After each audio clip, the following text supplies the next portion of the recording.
Good morning. आज हम पढ़ेंगे कक्षा 10वीं का पार्ट नंबर 10 ठेस।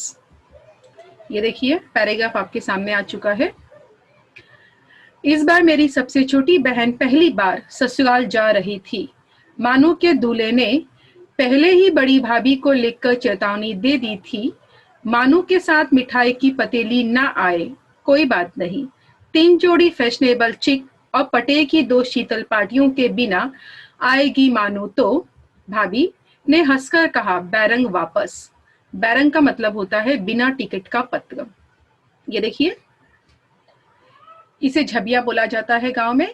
तो यहाँ पे बोला गया है कि लेखक की जो सबसे छोटी बहन है मानू, वो पहली बार ससुराल जा रही थी और ससुराल से उसके दूल्हे ने भाभी को चिट्ठी लिखकर चेतावनी दी थी। क्या कहा था कि अगर आप मानू के साथ ये झबिया भरकर यानी कि पतीली भर भर के अगर आप मिठाई नहीं भेजेंगे चलेगा, लेकिन उसे क्या चाहिए था?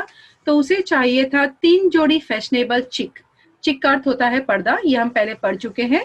ये देखिए, तो उसने इस पर्दे की डिमांड की थी 3 जोड़ी की, और साथ में पटे की 2 शीतल पार्टियों का, यानी उसे 2 चटाई, शीतल पार्टी यानी चटाई होता है, तो उसने 2 चटाई और 3 जोड़ी उसने चिक मंगवाया था। और उसे ये भी कहा था दूल्हे ने कि अगर इसके बिना मानू आई तो समझ लीजिए डैश एंड डैश। तो उसकी जो बड़ी भाभी थी मानू की, यानी कि लेखक की बड़ी भाभी, उसने हंसकर क्या कहा था? बैरंग वापस। बैरंग का अर्थ होता है बिना टिकट का पत्र। जिस तरह से, ये देखिए मैंने सर्कल किया है, जिस तरह से लेटर में यानी कि पत्र में अगर हम टिकट नहीं लगाते तो पत्र हमारा वापस आ जाता है, कहीं नहीं जाता, उसी तरह यहाँ पर भी दूल्हे ने धमकी दिया था कि अगर मानू अपने साथ चिक और शीतल पार्टी नहीं लाती तो समझ लीजिए कि हम मानू को वापस मैके भेजवा देंगे। अगला, इसीलिए 1 सप्ताह पहले से ही श्रीचरण को बुलाकर काम पर तैनात करवा दिया गया। तो इसीलिए 1 हफ्ते पहले ही लेखक की माँ ने श्रीचरण को काम पर लगा दिया था। माँ ने, देखो श्रीचरण, इस बार नई धोती दूंगी। इस बार उसे लालच भी दिया था नई धोती का, असली मोहर छाप वाली धोती। और कैसी धोती? मोहर छाप वाली धोती। मन लगाकर ऐसा काम करो कि देखने वाले देखते ही रह जाए। तो माँ ने इस बार कहा था कि मैं तुम्हें इस बार मोहर छाप वाली यानी कि डिजाइन वाली धोती दूंगी, जो कुछ इस तरह से होती है, लेकिन अक्सर गांव में जो काम करते हैं मजदूर वो ऐसे सिंपल धोती पहनते हैं। तो माँ ने कहा था इस बार कोई सादी धोती नहीं दूंगी, इस बार आपको इस तरह से डिजाइन वाली धोती में दूंगी, और भी नई लाकर दूंगी, पुरानी भी नहीं, नई दूंगी, लेकिन काम सबसे बढ़िया होना चाहिए। अगला, पान जैसी पतली छुरी से बांस की तीलियां और कमानियों का मतलब होता है तार, चिकनाता हुआ श्रीचरण अपने काम में लग गया। तो श्रीचरण अपने काम में लग जाता है। झब्बे का मतलब होता है गुच्छा। रंगीन सुतलियों में झब्बे डालकर वह चिक बुनने लगा। 1.5 हाथ की बिनाई देखकर ही लोग समझ गए कि इस बार एकदम नए फैशन की चीज बन रही है। ये देखिए, बोला गया है कि पान जैसी पतली छुरी, छुरी का अर्थ होता है चाकू, और तीलिया का मतलब होता है ये जो बांस है, ये बांस से जो निकल रहा है सामान, यानी कि जैसे माचिस की कांडी होती है, एक एक सलाई को जब हम पकड़ते हैं तो उसी को तीलियां कहते हैं। तो वो बांस ले लेता है, उसकी जो तीलियां है, कमानियां है, सभी को चमकाने लगता है छुरी लेकर। और साथ ही कहा गया है कि वो क्या करता है, रंगीन सुतलियों में झब्बे डालकर चिक बुनने लगा। ये देखिए, यहाँ पे मैंने एक चिक दिखाया है, एक चिक ये भी है। अब झब्बे का मतलब होता है जो हम पर्दा बुन रहे हैं उसमें इस तरह से गोटे लगा देना, यानी गुच्छे लगाना। ये देखिए यहाँ पे भी लगा हुआ है। तो इस तरह से ये नए फैशन की जब चिक सब लोग ने देखा बन रहा था, और सिर्फ अभी 1.5 हाथ यानी कि थोड़ा सा ही बनाया गया था, इतने को ही देख के लोग समझ गए थे कि मानो कुछ नए फैशन की चीज बन रही है। मछली भाभी से नहीं रहा गया, पर्दे की आड़ से बोली। मछली का मतलब होता है बीच, यानी कि लेखक 3 भाई थे, तो ये बीच वाली जो भाभी थी उसे बोलते हैं मछली। पर्दे की आड़ से बोली, पहले ऐसा जानती कि मोहर छाप वाली धोती देने से ही अच्छी चीज बनती है तो भैया को खबर भेज देती। ये देखिए, ये लेखक की भाभी है मछली। मछली भाभी को लगा कि मानो जो श्रीचरण है वो मोहर छाप वाली जो धोती है उसके लालच में काम कर रहा है, तो इसीलिए पर्दे की आड़ से वो बोलती है, यानी कि पर्दे के पीछे छिपकर बोलती है कि अगर पहले पता होता कि इस तरह के रंगीन डिजाइन वाली धोती लेने के बाद श्रीचरण अच्छा काम करता है तो मैं अपने भैया यानी कि मायके में अपने भैया से बोल देती, तो वो लाकर श्रीचरण को दे देता और श्रीचरण मेरे लिए भी एक अच्छी चीज बना देता। अगला, यहाँ पे उन्होंने ताना मारा हुआ था। काम में व्यस्त श्रीचरण के कानों में बात पड़ गई तो श्रीचरण ने ये बात सुन लिया। बोला, मोहर छाप वाली धोती के साथ रेशमी कुर्ता देने पर भी ऐसी चीज नहीं बनती। तो उन्होंने क्या कहा अपनी बहुरिया, बहुरिया का मतलब होता है बहू, कि अगर आप ये रंगीन जो मोहर छाप वाली धोती है, अगर इसके साथ अगर तुमने मुझे रेशमी कुर्ते का भी ऑफर दिया होता तब भी मैं ऐसी चीज तुम्हारे लिए कभी नहीं बनाता। मानू दीदी काकी की सबसे छोटी बेटी है। काकी वो लेखक की माँ को बोलता था और मानू लेखक की सबसे छोटी बहन का नाम है। तो उसने कहा कि मानू दीदी काकी की सबसे छोटी बेटी है। मानू दीदी का दूल्हा अफसर आदमी है। अफसर का अर्थ होता है पढ़ा लिखा ऑफिसर। तो ये मान के चलेंगे कि ये मानू का वही दूल्हा है। तो इसलिए श्रीचरण यहाँ कहता है मजली भाभी को ताना मारते हुए, जिसे उन्होंने ताना मारा तो उसने भी ताना मारते हुए श्रीचरण ने जवाब दिया कि अगर मुझे धोती के साथ रेशमी कुर्ता भी मिलता तो भी मैं तुम्हारे लिए काम नहीं करता, क्योंकि ये मैं एक पढ़े लिखे अफसर आदमी के लिए बना रहा हूँ, किसी साधारण इंसान के लिए मैं ये चिक और पर्दे और शीतल पाटी तैयार नहीं कर रहा हूँ। अगला, मछली भाभी का मुंह लटक गया। अब ये सुनते ही मछली भाभी को बहुत गुस्सा आया। मेरी चाची ने फुसफुसाकर कहा, किससे बात करती है बहू। अब यहाँ एक लेखक की चाची भी है। तो ये जो चित्र आप देख रहे हैं, मान के चलेंगे कि ये तो मछली भाभी है, इसको हम देख चुके हैं इन्हें। ये लेखक की चाची। अब लेखक की चाची ने क्या किया, आग में घी डालने का काम किया, यानी कि बात को बढ़ाने का काम किया और कहती हैं, मोहर छाप वाली धोती नहीं, मूंगिया लड्डू। मूंगिया लड्डू का मतलब होता है, ये देखिए, मूंग के बने लड्डू। बेटी की विदाई के समय रोज मिठाई जो खाने को मिलेगी, देखती है ना। तो चाची ने कहा कि अरे ये कपड़े के लालच में काम नहीं कर रहा है, ये तो वो मिठाइयों के लालच में काम कर रहा है जो बेटी की विदाई के वक्त हमारे घर में रोज अलग अलग प्रकार का बन रहा है। अब चाची ने भी यहाँ पे श्रीचरण को थोड़ा सा नीचा दिखाते हुए ताना मारा है। अगला, दूसरे दिन चिक की पहली पाती। पाती का मतलब होता है पंक्ति यानी कि लाइन, यानी कि पहली लाइन में 7 तारे जगमगा उठे। 7 रंग के 7 भैया तारा। अपने काम में मगन श्रीचरण को खाने पीने की सुध नहीं रहती। चिक में सुतली के फंदे डालकर उसने पास पड़े सूप पर निगाह डाली। चूरा और गुड़ का एक सूखा ढेला। मैंने लक्ष्य दिया कि श्रीचरण की नाक के पास 2 रेखाएं उभर आई। मैं दौड़कर माँ के पास गया। माँ, आज श्रीचरण को कलेवा किसने दिया है? सिर्फ चूरा और गुड़। सुध का मतलब होता है याद, कलेवा का मतलब होता है नाश्ता। ये बासी नाश्ते को बोलते हैं। ये देखिए, अब 7 भैया तारा का अर्थ क्या हुआ है, तो यहाँ पे मैंने एक पर्दा दिखाया हुआ है। ये देखिए, ये पर्दा। अब आप देख सकते हो उस पर्दे में छोटे छोटे तारे आपको जगमगाते हुए दिखेंगे। तो इसी तरह श्रीचरण ने एक चिक बनाया था, अभी 1.5 हाथ का ही बना था, यानी छोटा सा ही बनाया था, और उसकी पहली पाती यानी कि पहली पंक्ति तैयार हो गई थी, उसमें उसने 7 तारे लगा दिए थे। और ये देखकर सब लोग हैरान हो गए कि इतनी खूबसूरत चीज बन रही है। अब ये चिक बनाते समय श्रीचरण जो खाने पीने का इतना चटोर आदमी था, उसे खाने पीने को भी याद नहीं रहता। अब वो चिक में सुतली के फंदे डालकर जब उसने सूप पे निगाह डाली, तो सूप मतलब ये होता है जिसे हम पछोड़ते हैं अपना अनाज। तो गांव में ऐसे ही सूप में ही जब कोई मजदूर आता है तो उसको नाश्ता दे दिया जाता है। तो क्या दिया गया था? चिवड़ा और गुड़। तो ये होता है चिवड़ा, यानी जिसे आज हम पोहा कहते हैं, और ये गुड़ है।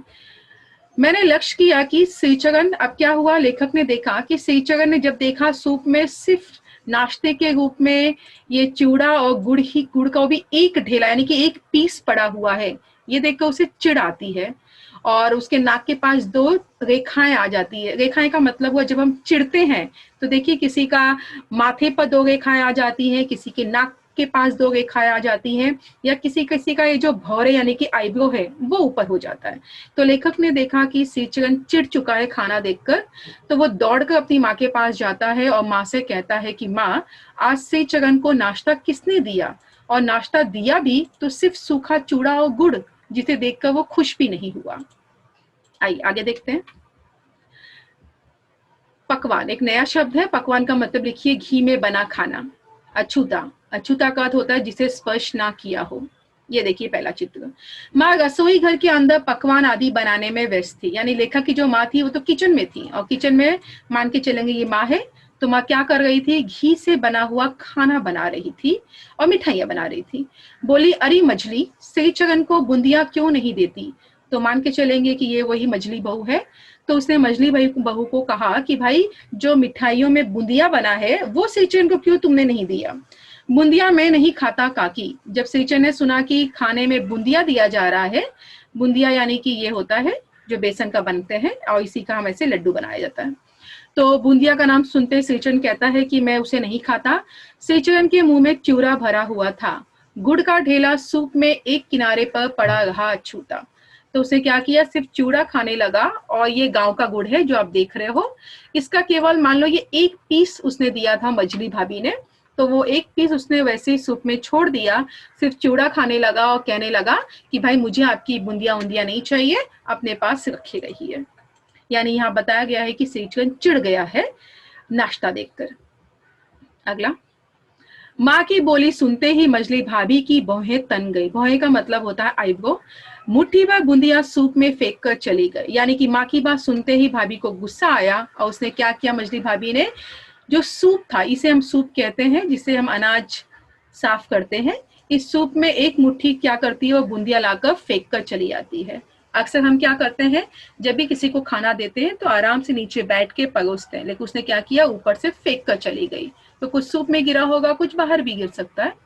सेचगन ने अपने पानी पीकर कहा, मछली बहुरानी, अपने मायके से आई हुई मिठाई भी इसी तरह हाथ खोलकर बांटती है क्या? बस मछली भाभी अपने कमरे में बैठकर रोने लगी। यानी सेचगन ने उसके मायके का नाम ले लिया कि भाई जब तुम्हारे मायके से कोई मिठाई आती है तो क्या इसी तरह तुम अपना हाथ खोलकर सबको देने स्टार्ट कर देती हो?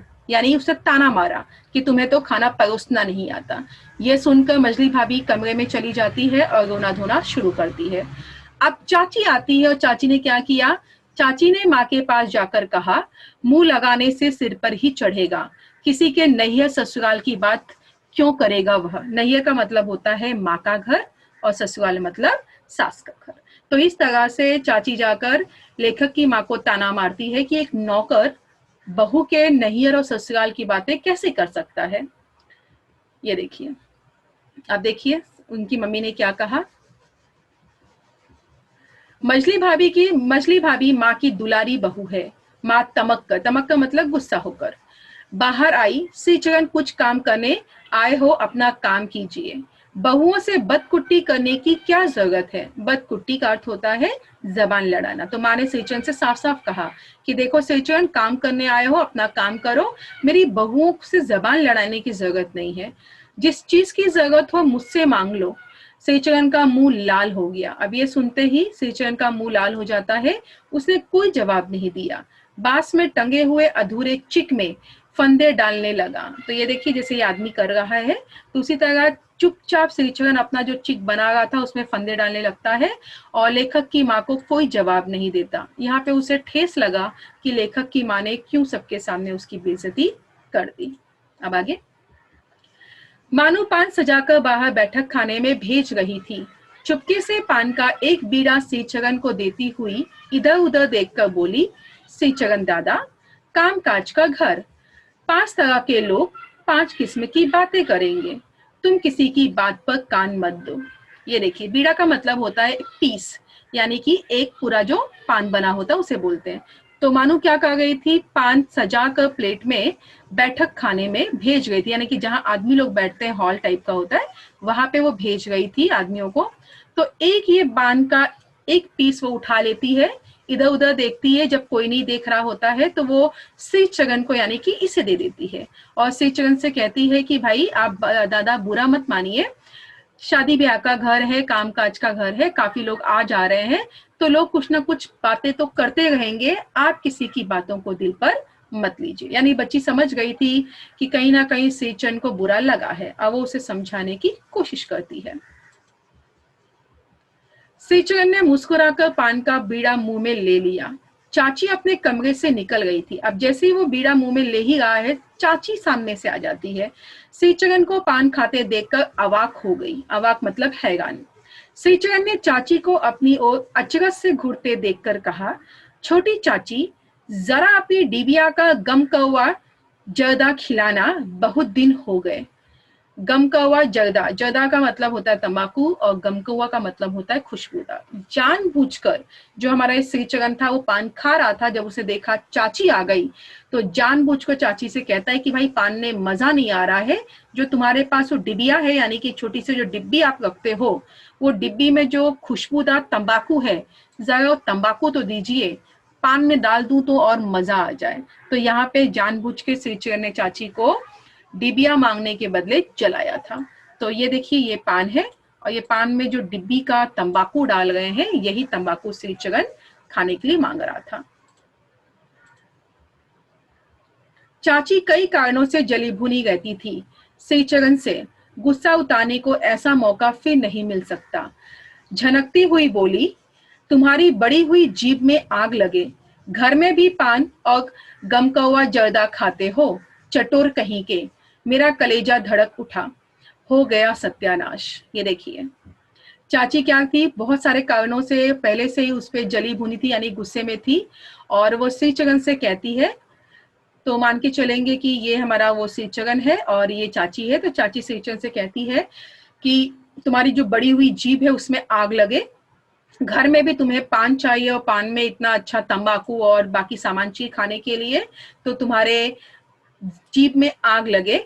और ये कहकर चाची उसे ताना मारती है, और जैसे चाची ताना मारती है उसी तरह हमारा लेखक देखता रहता है और लेखक समझ जाता है कि अब तो बात बढ़ने वाली है, और मान के चलेंगे अपना लेखक है, और लेखक डर जाता है कि शायद अब बात ज्यादा बड़ी हो जाएगी।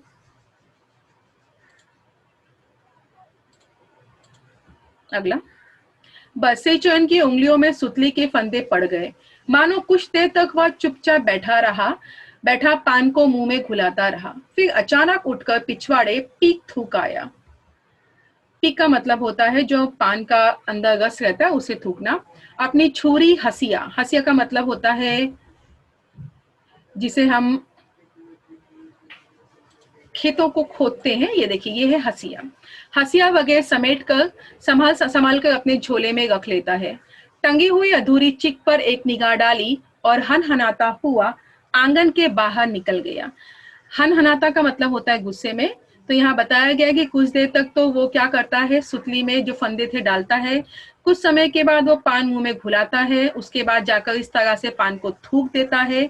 उसके बाद जो भी वो सामान लाया रहता है झोले में डाल लेता है, और डालकर एक चिक की तरफ एक निगाह डालता है और हनहनाता हुआ यानी कि गुस्से में वो आंगन के बाहर निकल जाता है।